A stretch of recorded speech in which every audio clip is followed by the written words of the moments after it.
Have you ever felt chest pain and thought, oh my gosh, it may be a heart attack? Or maybe you noticed some pain that started in your chest and kind of moved towards the back, maybe like the upper to middle back. If you have, these issues may be related to acid reflux. Today, I'm going to talk a little bit about how symptoms of acid reflux can actually start in the chest and move towards the back, and why these things can happen. We're also going to talk a little bit about the steps you should take if you're experiencing that. So let's dive right in. Now, I know I have a lot of new subscribers. I'm so excited to have you. My name is Naria. I'm a functional gut health registered dietitian, and I help my clients deal with their digestive issues using functional testing so we avoid the guessing game. First, I want to share one of my client testimonials with you, and I'm going to drop the link to her video so you can hear her talk a little bit more about it.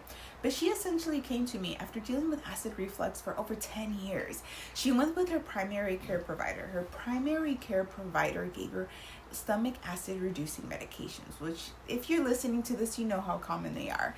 Well, those didn't really help. They helped for a little bit, but then they stopped working. So she goes back to her primary care doctor. He actually increases the dose and refers her to a GI doctor. The GI doctor did the colonoscopy, endoscopy, and sent her back to the primary care provider. They didn't really have answers for her. So at that point, they sent her to a cardiologist because she continued to have chest pain and she wasn't getting any answers. She goes to the cardiologist, does all types of testing, which is necessary, guys. You want to rule everything out. And still, she had no answers. So she goes back to her primary care provider. She's like, I've been with you. I've been to the GI doctor. I've gone to the cardiologist, and I'm still having these issues. And I'm getting to the point that I can't tolerate foods. I'm adding to my limited foods. So he says, you may just want to see, I don't know, like a dietitian or something. I don't know. Basically, I don't know what to do from this point. So she does her due diligence and she hunts and she finds me. She finds me and she says, Naria, I've been to numerous doctors. Honestly, I don't think I'm going to find the solution here just because I've been to 3 different doctors or 3 different specialists and nothing. But I'm going to give it a try just because I don't want to fully give up on it. So I will say I hear this a lot. And I totally get it just because most of my patients have gone to numerous providers and they haven't had any answers. So I totally get where she was coming from.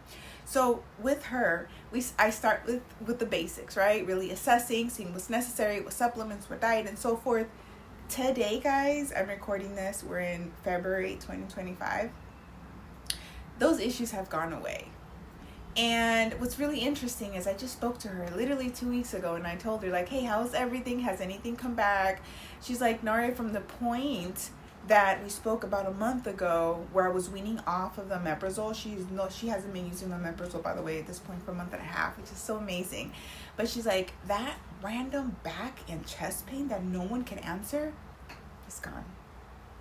She's like, I don't even know what to say right now. I'm so grateful to have come here, have met you, have done the process, stuck with it.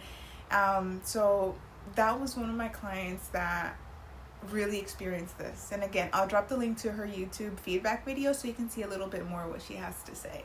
Now, heart-related symptoms and acid reflux can feel very similar, but here are a few things that you may want to consider when you're determining what is what. Now, heart-related chest pain usually feels like tightness, pressure, squeezing of the chest. This pain can radiate to the jaw, the left arm, and the back. Usually this pain tends to worsen when you're working out, and you may experience shortness of breath, maybe some nausea, some sweating. And if you go to the doctor and they give you stomach acid reducing medicine and it totally doesn't work, it might be a heart problem. On the other hand, if you're experiencing acid reflux, that usually tends to feel like burning of the chest, maybe some pressure. And these symptoms usually happen after eating. However, a good majority of my patients also tell me they experience it from night to morning, morning to day, basically 24/7. But essentially think burning of the chest. These symptoms of the burning usually worsen if you're laying down. So I find a lot of my patients tend to lay down with their beds propped, if they have those little beds that prop up, or just a few pillows. Now, with the burning sensation, a lot of my patients experience the burning and then they feel like after the burning, the pain kind of moves to the back. That's very, very common. And usually these symptoms are triggered by like high fat foods, fried meals, super condimented foods. Those are big triggers. But if you're having acid reflux, why does it cause back pain? Well, the esophagus and the spine share nerve pathways. So when you're having some type of burning sensation caused from acid reflux causing pain in your esophagus, that can radiate to the back. Then you're dealing with chest pain in the front, burning, and then you're like, oh my gosh, what's going on with my back? Usually this pain is in the middle of your shoulder blades. Most of my patients tend to tell me it feels kind of like some sharpness and tightness. I do want to be very, very clear on this. It is very important that you never, ever, ever neglect chest pain. This is very important, friends. If you feel like I'm having some chest pain and this is new, or the doctor doesn't know about it, you need to tell them as soon as possible. Chest pain is not something to play with. It could be your heart. We need to take that serious. It could be acid reflux. But either way, you have to follow up with your doctor. Usually the way your path will go is you may experience some chest pain. You go to your primary care doctor. Then the primary care doctor will refer you to the GI doctor. The GI doctor will do his thing or her thing. Then they'll give you the results of the tests. Then you'll go back to your primary care doctor. If no solution has been made, then your primary care doctor will refer you to doctor number 3, which, like for example, in the patient that I just explained, she was referred to the cardiologist. So essentially, your primary care provider is the one that's sending you the specialists until you find a solution. In most cases, doctors will just prescribe stomach acid reducing medicines. And if one dosage doesn't help, they'll increase the dosage or play around with different types of stomach acid reducing medicines. That's what happens to most people. And maybe you'll get a handout on an anti-acid diet. Maybe. But even then, that may be the max advice you get, and then you're just sent home. But the problem, friends, is that the stomach acid reducing medicine isn't actually solving your problems. It's actually masking the real problem, which I call a Band-Aid solution. If you find yourself relying on stomach acid reducing medications like omeprazole for too long, you may find that out of nowhere you have nutrient deficiencies, low vitamin B12, magnesium, iron, calcium, and then in time increase risk for bacterial overgrowth because you're reducing the stomach acid. So there's not a lot of things to kill the bad bacteria. Conditions like SIBO could start to occur because of this. My point, essentially stomach acid reducing medications can help short term, but they do not actually fix the reflux. So you want to make sure that you're really considering, why am I having this and what can I do to get to that root problem so I'm not depending on the stomach acid reducing medications for too long. Here are a few things that I recommend to my patients to try to get to that root problem and try to get off of the stomach acid reducing medications as soon as possible. The first thing is functional stool testing.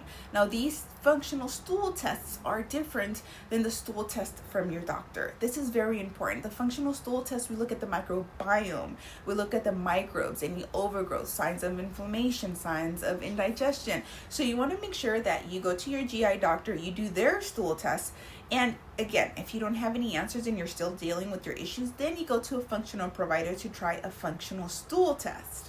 Next, while we're trying to figure all this out, we may want to try to support your stomach. You want to please make sure that you're doing this with a provider. Do not do this on your own. You could make your issues worse, but you may want to consider apple cider vinegar, DGL, or even digestive enzymes. Now, while you're going through your healing process, you do have to follow a healing diet, an anti-inflammatory diet. So basically, you're going to try to remove any irritants, which again would be like highly carbonated foods, high-fat foods.